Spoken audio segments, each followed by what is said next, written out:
அஸ்ஸலாமு அலைக்கும் guys.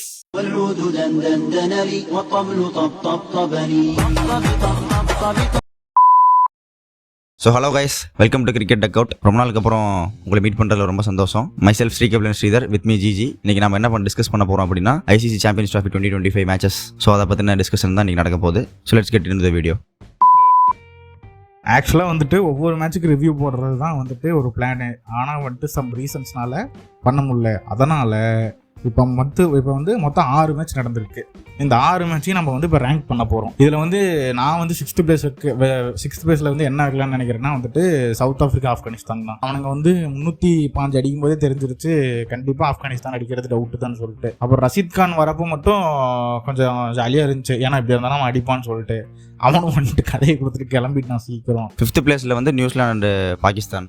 New Zealand வந்து 1 சைடடாக 60 ரன்ஸ் வித்தியாசத்தில் ஜெயிச்சிட்டாங்க. ஸோ ஃபக்கர் ஜமானுக்கு ஒரு இன்ஜுரி, ஃபக்கர் ஜமான் இருந்திருந்தால் ஜெயிச்சிருப்போம் அப்படின்னு சொல்லி பாகிஸ்தான் சொல்லிட்டு இருக்காங்க.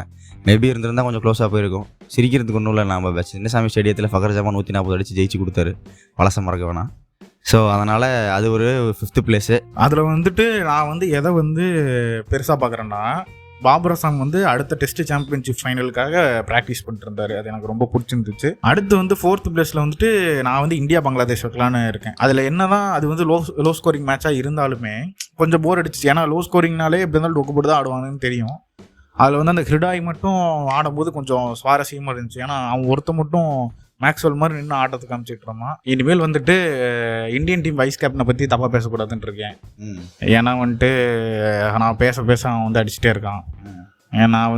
நான் வந்து கில்லு ஃபேன் தான், இல்லைன்னு சொல்லலை. அது வந்து ஒரு சில நேரம் அவன் வந்து ஒழுங்காக பயன்படுத்திக்கல, அதனால அவன் மேலே எனக்கு கோவம் இருந்துச்சு. இப்போ வந்து நல்லா பயன்படுத்துகிறான். துப்பாக்கி நல்ல கையில் தான் போயிருக்குன்னு நினைக்கிறேன். சிஎஸ்கே ரசிகரும் கில்லின் எதிராளியுமான ஜிஜி இந்தியாவின் வைஸ் கேப்டன் சுப்மன் கில்லிடம் தஞ்சம். புதிய எதிரிகள் உன் ரசிகர் படையில். 3rd பிளேஸில் வந்துட்டு பங்களாதேஷ், நியூசிலாந்து வைக்கலாம்னு நான் இருக்கேன். ஏன்னா வந்துட்டு ரச்சின் வந்து ஒரு கம்பேக் செஞ்சுரி கொடுத்தான். கேட்டால் சிஎஸ்கே பிளட்டுங்கிறானுங்க. எனக்கு என்ன ஒன்றும் புரியல. அவனை சிஎஸ்கே டீம்லேயே ஒழுங்காக ஆட விடல. ஒரு 4 மேட்ச் ஆட விட்டாங்க, அப்புறம் ட்ராப் பண்ணிட்டாங்க. அது ஏன் வந்து பாராட்டுறாங்கன்னு தெரில, பார்ப்போம். டாப் 2 தான் இருக்குது. இப்போ 2வது மேட்ச் வந்து India versus Pakistan. India with brand victory ரைவல்ரியில் வந்து இந்தியா வந்து வின் பண்ணிட்டாங்க. ஸோ ஹோஸ்ட் என்னமோ பாகிஸ்தான் தான். ஆனால் மேட்ச் எங்கேயோ துபாயில் தான் நடந்துச்சு. 4 நாளில் வெளில போயிட்டானுங்க. 29 வருஷமாக காத்திருந்து 4 நாளில் வெளில போயிட்டாங்க. ஸோ அதுக்கு வந்து நான் ஒரு ப்ராப்பர்ட்டி வச்சுருக்கேங்க பாகிஸ்தானுக்காக. இப்போ வந்துட்டு பாகிஸ்தானை கலாய்க்கிறீங்க. ரொம்ப நாள் கழிச்சா எங்கள் அப்பா பார்க்க வந்தார். எங்கள் அப்பா போட்டு அடி நினைச்சிட்டாரு பாகிஸ்தானை. விடுப்பா வயசான பல்லு விழுவுறதும் பாகிஸ்தான்னாலே கோழி அடிக்கிறதும் சகஜம் தானப்பா. நிறையா கோழி ஃபேன்ஸ் அண்ட் இந்தியன் ஃபேன்ஸ் வயிற்றுல புளியை கரைச்சிட்டான். குறுக்க இந்த ஹார்டிக் வந்தா ஒன்னொன்லி பாண்டியா. அப்புறம் அவனே என்ன நினச்சிட்டான், சரி இவனுங்க சகவாசம் நமக்கு எதுக்குடா அப்படின்ட்டு அவுட்டோ இல்லையோ கிளம்பி போயிட்டான். இவன் வந்து செஞ்சுரி போட்டால் கத்திக்கிட்டு கிடப்பான், நம்மலாம் வேணாம் நம்ம கிளம்பிடலாம் அப்படின்ட்டு அவுட்டோ இல்லையோ கிளம்பிட்டான். ஃபர்ஸ்ட் மேட்ச் வந்து England and Australia. As usual Australians வந்து அவங்களுடைய பிராண்டை வந்து ப்ரூஃப் பண்ணிட்டாங்க. நாம் வந்து ஆல்ரெடி சொன்ன மாதிரி தான், ஆஸ்கார் அவார்டு வந்து கிரிக்கெட்டுக்குன்னு ஒன்று கொடுத்தா அது கண்டிப்பாக ஆஸ்திரேலியாவுக்கு தான் கொடுக்கணும் அப்படின்ற மாதிரி.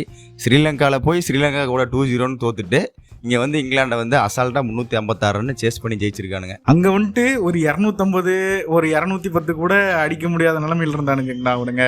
அதில் தோத்தானுங்க. ஒரு 100 சம்திங் அந்த மாதிரி தான் அடிச்சா அவுட். ஃபுல் சீரீஸுமே தோத்தானுங்க.